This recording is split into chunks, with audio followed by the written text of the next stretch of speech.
The story of Hanukkah. The story of Hanukkah goes back over 2,000 years to about the 2nd century before our Common Era. At that time, a group of people lived in a mountainous area of Israel called Judea. They were known as the Jewish people, or the Jews. Like many lands around them, the king of Syria, Antiochus III, was their ruler. He was a decent king who allowed the Jews to continue their way of life and practice their religion, Judaism. So the Jews lived according to their customs and traditions. They celebrated Shabbat and marked the festivals of Passover, Sukkot, and Shavuot, and they worshipped at their ancient temple in Jerusalem. This temple was the center of all Jewish life and a holy place. It contained many beautiful objects, including a tall golden menorah. This candelabrum had 7 branches and burned sacred oil. This oil was blessed and sealed into jugs by the high priest. Every evening, they poured the oil into the cups on top of the menorah, and then shimmering light would fill the temple. When Antiochus III passed and his son Antiochus IV came to power, he decided to make changes. He did not want to rule a nation with so many different cultures and religions. He wanted all of the people of his kingdom to live the way he lived in every way.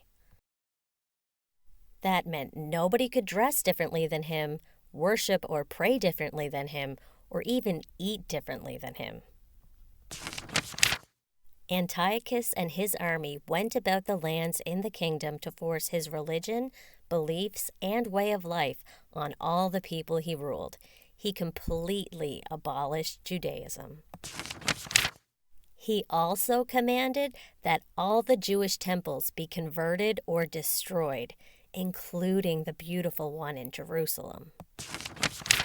The king's army took it over, setting up idols and erecting altars to the Greek god Zeus, breaking furniture and knocking things down, and smashing the jars of sacred oil used to light the menorah. Many Jews were afraid for their lives, so they felt forced to follow the king's orders. Some were deeply unhappy, though, and refused to assimilate into Greek culture as the others had done. Taking over their temple was the last straw. These brave souls would not submit to the king. They would not worship foreign gods or give up their Jewish way of life. This group was called the Maccabees, and they were determined to take back their temple and defend their religious freedom. The original leader of the Maccabees was an old priest, a man named Mattathias.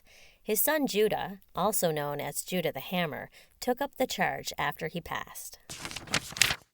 Although the king's army greatly outnumbered the Maccabees, these warriors fought with the strength and relentless determination that comes from fighting for something you believe in.